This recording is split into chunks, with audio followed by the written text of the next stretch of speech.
Que barcos são estes? Segunda parte, Marcos 4 e Atos 27. Comentário de Mari Persona.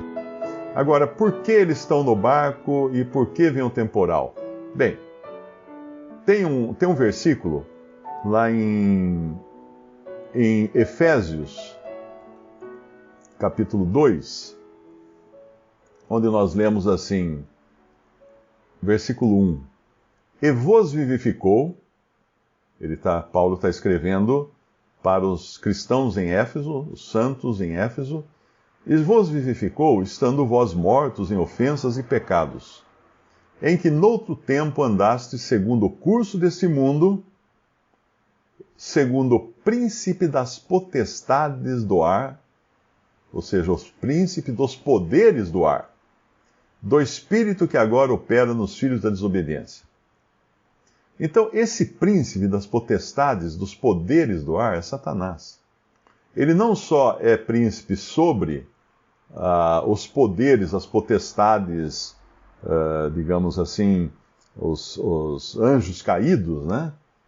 Que habitam no éter, que habitam no céu, têm acesso à presença de Deus no céu.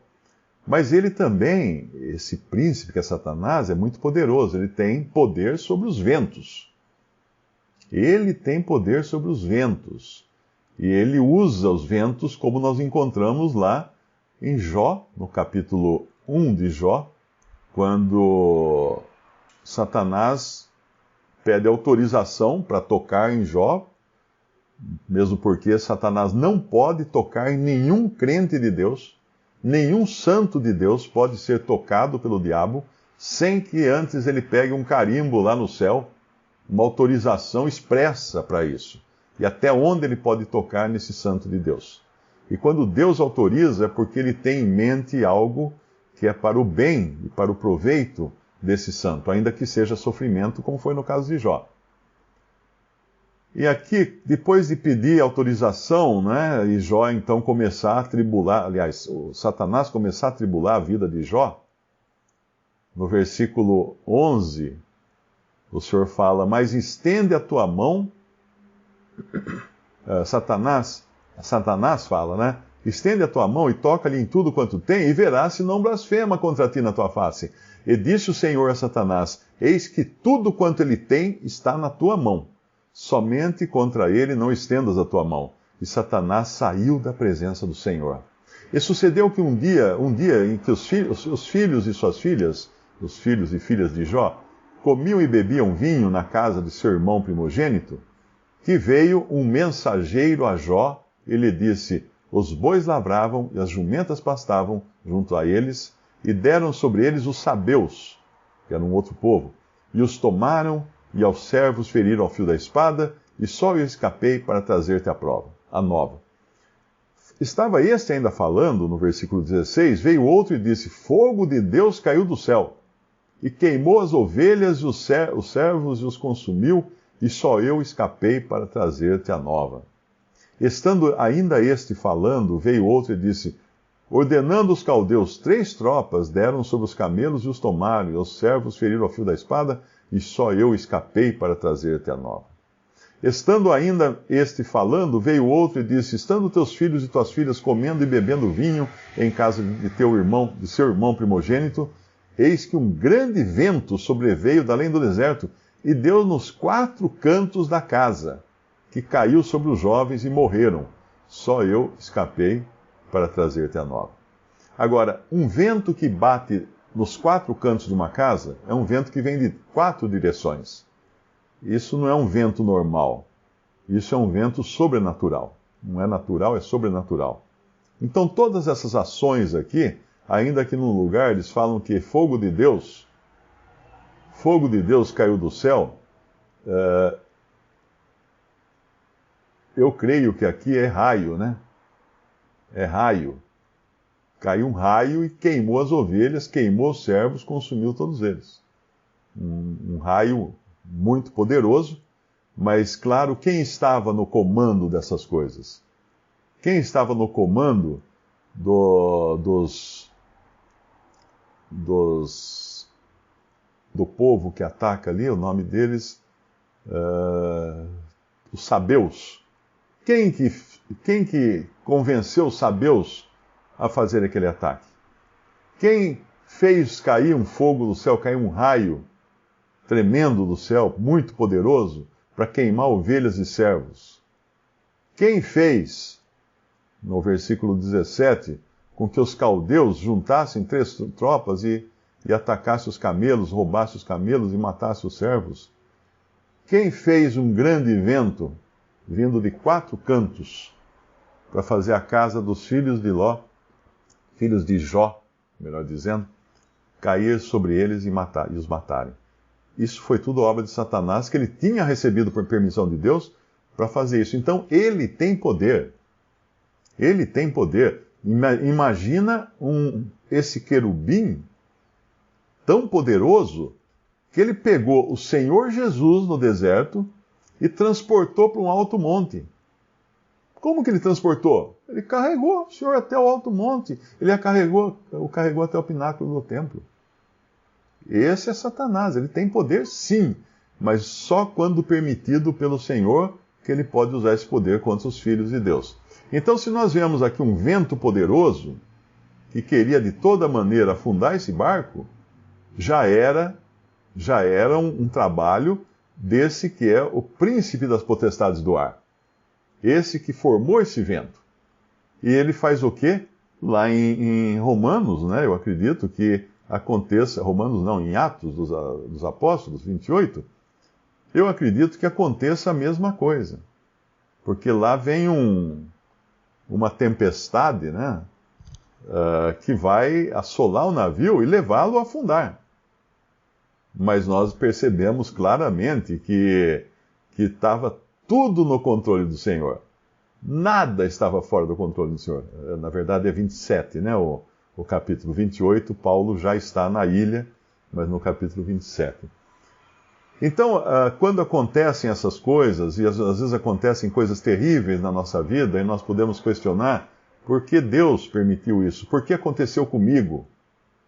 Ora, aconteceu comigo porque o Senhor estava cuidando de mim. Porque o Senhor permitiu, porque Ele sabia que isso ia se transformar em bênção no final.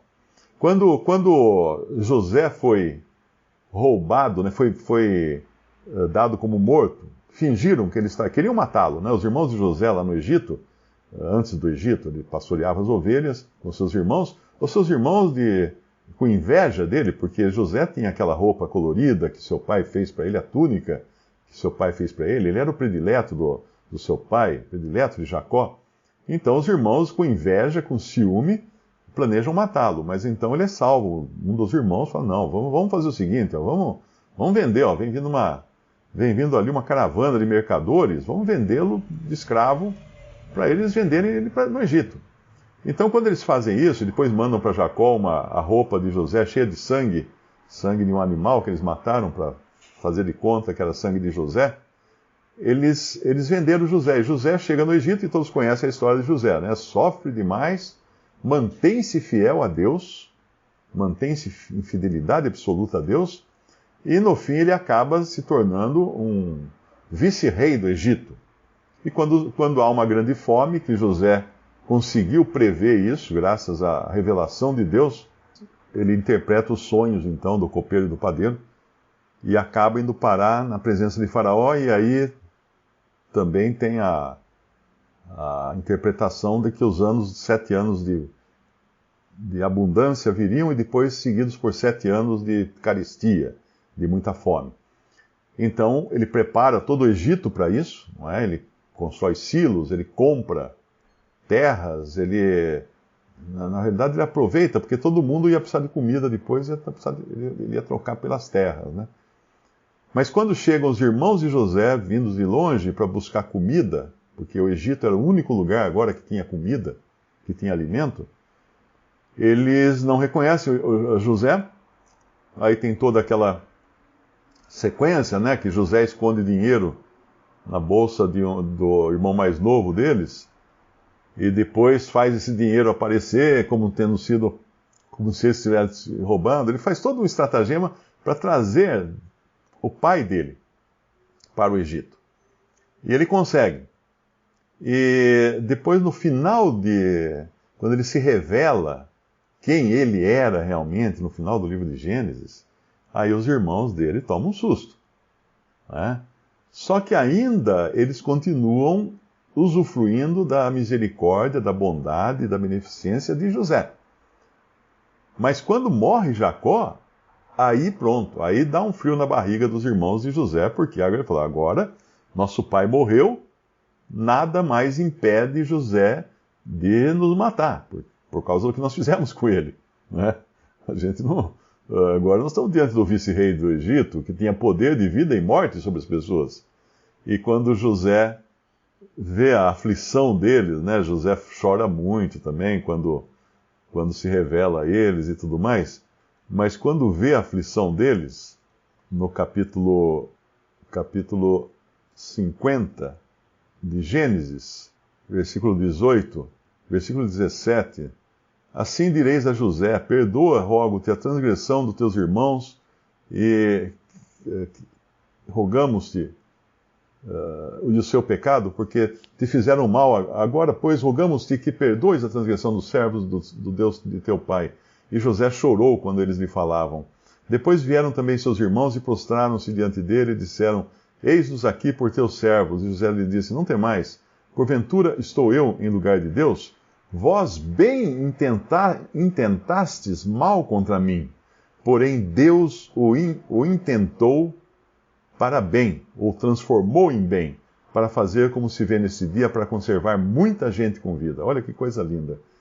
Eles tinham intentado o mal, mas José agora entendia que aquilo tinha sido para bem.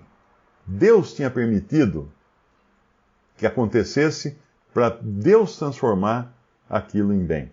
Então, quando nós vemos acontecer coisas ruins, né, para nós e às vezes para familiares, e nós não entendemos na hora, pode ter certeza de uma coisa, mesmo que Satanás esteja envolvido nisso, é porque ele tem a permissão de Deus. E se Deus permitiu, nada pode atrapalhar. Porque Deus tem poder sobre Satanás também. Os anjos, Satanás e os seus anjos estão na presença de Deus. Quando fala, eu não sei se é Isaías ou Ezequiel, que é visto um trono e todos os seres celestiais em torno desse trono. Estava tudo lá, todo mundo lá. Então eles têm esse acesso a Deus. Nós sabemos que Satanás já está derrotado pela obra de Cristo na cruz, mas é aquela história, quando um lutador leva um soco de nocaute, quando ele é nocauteado, leva algum tempo até ele cair na lona, não é?